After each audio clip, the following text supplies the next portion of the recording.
बिस्मिल्लाहिर्रहमानिर्रहीम अस्सलाम वालेकुम नाज़रीन मोहतरम। आज हम आपको सऊदी वीज़ा स्टैंपिंग के बारे में अपडेट देने जा रहे हैं, जिसमें सऊदी अरब में होने वाली अपडेट्स और सऊदी एम्बेसी के अंदर होने वाली अपडेट्स दोनों देने जा रहे हैं। अगर हम सऊदी एम्बेसी से स्टार्ट करें तो सऊदी एम्बेसी में वीज़ा स्टैंपिंग नॉर्मल अंदाज से जारी है। पासपोर्ट जमा होता है, निकल रहा है, ओरिजिनल अक़द अमल के साथ चल रहा है, मेडिकल खांचा भी चल रहा है और एमसी का खांचा भी चल रहा है।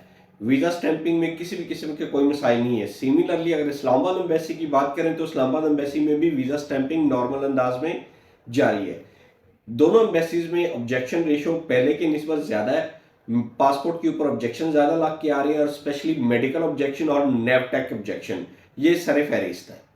इसी दौरान अगर हम सऊदी अरब की अपडेट्स करें तो वहाँ पे सऊदी अरेबिया में बहुत बड़ी अपडेट हुई है। बहुत सारे लोगों ने कमेंट्स में भी उसके बारे में पूछा।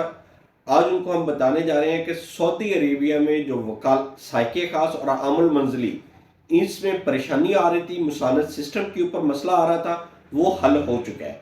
आप अपने मकतब जाएं, अपने उससे रब्ता कर लें जिससे एजेंसी से आपका वीज़ा लगना है, वो आपको अपने मुतलका मकतब का नंबर दे देंगे, उनसे आप रब्ता करके अपना वकाला बनवा सकते हैं बगैर किसी इजाफी चार्जेस के। ज़हन नशीन कर लें, बगैर किसी इजाफी चार्जेस के आप अपना वकाला बनवा सकते हैं। वकाला चार्जेस आलमोस्ट 1500 रियाल हैं। जो इसके वकाला की फ़ीस है वो आलमोस्ट 1500 रियाल है। सिर्फ आपने वही पे करनी है। जैसा कि हमने पिछली एक वीडियो में कहा था कि वकाला तो बन रहा है लेकिन 2700 रियाल में बन रहा है। अभी वो काम ख़त्म हो चुका है। डायरेक्ट आपका वकाला बनेगा और 1500 रियाल में ही वकाला बनेगा। आप अपने मकतब से रब्ता करें, वकाला बनवाएं और आमल मंजली और साइके खास के वीज़े भी स्टैंप करवाएं। एक दो दोस्तों ने कहा था कि उनको कमेंट्स में कहा था कि परेशानी का सामना कर रहे हैं साइके खास के वीज़े में एम्बेसी की तरफ से। उनसे भी गुजारिश ये है, ना तो एम्बेसी की तरफ से पहले कोई मसला मसाइल था, ना कोई अब मसला मसाइल है।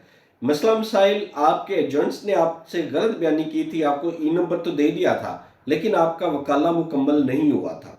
वकाला मुकम्मल होता तो आपका वीज़ा लग जाता।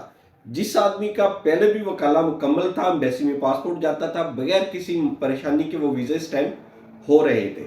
लिहाजा अब तो वैसे भी वो मामला हल हो चुका है। गुजारिश आपसे यही है कि आप अपना वकाला मुकम्मल करवाएं, सऊदी अरेबिया से मकतब से रब्ता करें और अपना ई नंबर निकलवा के पासपोर्ट एम्बेसी में जमा करवाएं अपने तमाम मुतलका डॉक्यूमेंट्स के साथ। रिक्वेस्ट आपसे वही है कि हमारे चैनल को लाइक करें, सब्सक्राइब करें और ज़्यादा से ज़्यादा शेयर करें ताकि मुफीद इंफॉर्मेशन तमाम लोगों तक पहुंचती रहे। और अगर किसी को वीज़ा स्टैंपिंग के मुतल्लिक कोई रहनुमाई चाहिए तो कमेंट सेक्शन में हमारे साथ रब्ता कर सकते हैं, हम आपको रिप्लाई करेंगे और स्पेशल एक वीडियो भी बनाएंगे। अगर कोई अच्छा कमेंट हुआ, जो इन्फॉर्मेटिव कमेंट हुआ, वो तमाम लोगों तक शेयर करने की कोशिश करेंगे ताकि अगर किसी और को भी उस किस्म में उस प्रॉब्लम में मसला आ रहा है, उसमें उलझे हुए हैं, तो हम उनको सुलझाने की भी कोशिश करेंगे और उसका हल भी बताने की कोशिश करेंगे। अल्लाह ताला आपका हामी नासिर हो। अल्लाह हाफिज़।